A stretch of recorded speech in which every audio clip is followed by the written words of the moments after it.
Bonjour. Dans la série des vidéos concernant la cryptographie, nous avons commencé avec une première qui détermine la terminologie, une deuxième qui parle de la cryptographie symétrique moderne, où on avait conclu que la cryptographie symétrique moderne est intéressante dans la mesure où les clés sont courtes et qu'elle est rapide. Par contre, on avait dit qu'elle a le problème de la distribution de la clé. J'invite les gens qui n'ont pas vu ces deux premières vidéos à aller les voir avant d'attaquer cette troisième. Alors, cette troisième vidéo est présente au protocole Diffie-Hellman.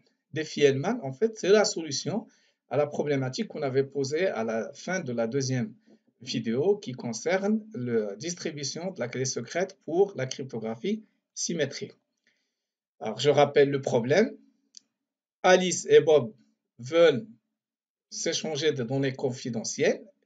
Pour cela, il leur faut une clé secrète partagée, connue que par eux, Alice et Bob, et par personne d'autre sur le réseau. Comment ils vont faire pour trouver cette clé secrète partagée, s'échanger cette clé secrète partagée, alors qu'ils ne disposaient pas de secret au préalable? Alors, essayons de voir ce petit schéma. Supposons que cet utilisateur est Alice et l'autre c'est Bob. Donc Alice, il va mettre un secret dans une boîte, une valise, il la ferme et il l'envoie à Bob. Bob, il remet son cadenas à lui, donc une deuxième fermeture, et il renvoie à Alice. Alice enlève son premier cadenas, renvoie à Bob. Bob enlève son deuxième cadenas et retrouve le secret au sein de la valise. C'est une manière de trouver un secret partagé sans disposer de secret préalable. Maintenant, mathématiquement, Diffie-Hellman, c'est un algorithme pour l'échange de clés inventé en 1979. Son objectif était de permettre l'échange d'une clé secrète sur un domaine non sécurisé sans disposer au préalable de secret. Il est très utilisé, notamment dans l'algorithme ou le protocole TLS.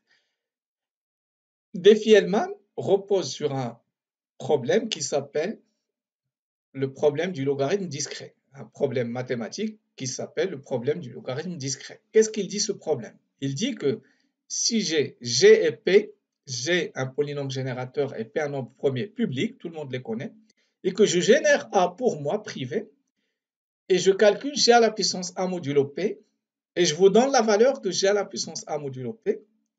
Donc vous connaissez G à la puissance A modulo P, vous connaissez la valeur de G, la valeur de P. Alors, à partir de là, vous serez incapable de trouver la valeur de A. Donc, le problème du logarithme discret, c'est ça. Si je vous donne la valeur de G, la valeur de P et la valeur du calcul de G à la puissance A modulo P, il est très difficile de retrouver la valeur de A. C'est le problème du logarithme discret.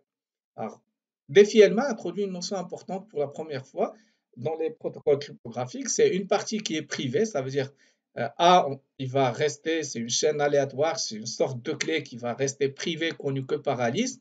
B, une chaîne aléatoire, une sorte de clé privée qui va rester connue que par Bob. Par contre, il va y avoir également une partie publique qui est G, P, et la valeur de G à la puissance A modulo P, qui est une sorte de clé publique pour Alice, et la valeur de G à la puissance B modulo P, qui est une sorte de clé publique pour Bob. Essayons maintenant de voir l'algorithme de plus près. Alice, il génère, Alice et Bob se mettent d'accord sur G et P. G un nombre premier arbitraire et P, pardon, un nombre premier arbitraire et G un nombre aléatoire ou un polynôme générateur. Alice il calcule un A, un nombre aléatoire qui va rester secret, que Alice qui le connaît. Pareil, Bob il va générer un nombre aléatoire privé, il n'y a que lui qui va le connaître. Alice et Bob vont calculer, Alice calcule dans son côté G à la puissance A modulo P, il peut le faire, il a la valeur de G et P, de toute manière ils sont publics, il a la valeur de A, donc il peut calculer A, Y. Pareil, Bob, il a la valeur de GP, ils sont publics, il a la valeur de B, il peut calculer G à la puissance B modulo P. Alors, Alice envoie, c'est pas X, c'est Y, c'est une erreur. Bob envoie BY. Et donc, Alice, quand il reçoit BY, il a la valeur de A, il a BY, il a la valeur de A, il peut calculer BY à la puissance A.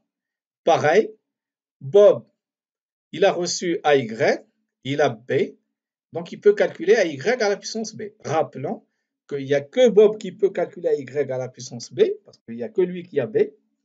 Et il n'y a que Alice qui peut calculer BY à la puissance A parce qu'il n'y a que lui qui a A. Par contre, effectivement, Y et BY sont publics. Donc revenons à Alice. Il a reçu BY, il a la valeur de A, il calcule BY à la puissance A, toujours modulo P. BY, si on revient voir, c'est G à la puissance B modulo P. Donc G à la puissance B modulo A, c'est la valeur de S ici. Et pareil, Bob, il a reçu AY, il a calculé AY à la puissance B. AY, c'est G à la puissance A, bien sûr modulo P. Donc G à la puissance A modulo P à la puissance B. Si on revient à Alice, G à la puissance B modulo P à la puissance A, c'est rien d'autre que G à la puissance AB modulo P. Et pareil, Bob, il a calculé G à la puissance A modulo P à la puissance B, c'est rien d'autre que G à la puissance AB modulo P. Et donc finalement, Alice et Bob, ils n'avaient pas de secret préalable, ils ont fait cet échange de défis Hellman, et à la fin, il n'y a que eux, Alice et Bob, qui ont la valeur de G à la puissance AB modulo P, et donc G à la puissance AB modulo P va être considéré comme la clé secrète partagée qu'ils vont utiliser pour chiffrer et déchiffrer les messages. Ici, un exemple avec des nombres. P est égal à 419, G est égal à 7, A c'est 178 et B 344. Donc Alice, il calcule A à la puissance B modulo P, c'est 7 à la puissance 177 modulo 419. Pareil, Bob, il calcule B à la puissance G à la puissance B modulo P, c'est 7 à la puissance 344 modulo 419. Il s'échange ces valeurs. Alice, il a reçu 351. Il a la valeur de A secrète. Il n'y a que lui qui la connaît, donc il peut calculer 351 à la puissance 178, bien sûr modulo P. Et Bob, pareil, il a reçu 178. Il a la valeur de B. Il n'y a que lui qui connaît la valeur de B. Il calcule 181 à la puissance 344 modulo 419. Et donc à la fin, la valeur de S, c'est 493. C'est une valeur qui n'est connue que par Alice et Bob. Et donc, c'est la clé secrète partagée qu'ils vont pouvoir utiliser pour chiffrer leurs éventuels messages de manière sécurisée. Le protocole Diffie-Hellman, il est intéressant dans la mesure où il permet de résoudre le problème de la distribution de la clé secrète pour un algorithme de chiffrement symétrique entre Alice et Bob. Par contre, il est vulnérable à une attaque dite attaque sandwich ou attaque manie de maison. Ici, bien sûr, Alice et Bob ils se mettent d'accord sur la valeur de G et P, ces deux valeurs publiques. Et puis Alice calcule G à la puissance A modulo P. Il veut l'envoyer à Bob. Carole ici, qui est l'intrus, l'attaquant, l'espion, il intercepte cette valeur et il envoie à la place G à la puissance C modulo P. Donc Carole se fait passer pour Alice auprès de Bob et lui envoie la valeur G à la puissance C modulo P. Bob, de son côté, il fait le même travail que Alice, oui, il calcule G à la puissance B modulo P, Carole l'intercepte et il envoie à la place G à la puissance C modulo P. Donc, récapitulons, Carole a intercepté le message d'Alice et il a remplacé G à la puissance A modulo P par sa propre clé publique qui est G à la puissance C modulo P et l'a envoyé à Bob. Et Carole, de la même manière, il a intercepté la réponse de Bob qui est G à la puissance B modulo P. Il l'a remplacé par G à la puissance C modulo P qu'il a envoyé à Alice. Donc Alice et Bob croient converser ou dialoguer entre eux alors que tout passe par Carole. Quand Alice veut chiffrer, Alice, rappelons, il a reçu G à la puissance C modulo P, il a la valeur de A secrète, donc il chiffre avec G à la puissance AC modulo P. Est-ce que Carole peut déchiffrer? Oui, bien sûr, Carole peut déchiffrer parce que Carole, elle a reçu de Alice G à la puissance A modulo P et il a la valeur de C, donc elle peut calculer G à la puissance AC modulo P. Et inversement, Bob, quand il veut chiffrer des messages et les envoyer à Alice, il les chiffre avec G à la puissance BC modulo P. Pourquoi? Parce qu'il a reçu G à la puissance C modulo P, il a B. Donc, G à la puissance C modulo P à la puissance B, c'est G à la puissance BC. Et Carole, bien sûr, peut déchiffrer le message de Bob parce que Carole dispose bien de G à la puissance BC modulo P dans la mesure où elle a reçu G à la puissance B modulo P et elle a bien C, donc elle peut calculer G à la puissance BC modulo P.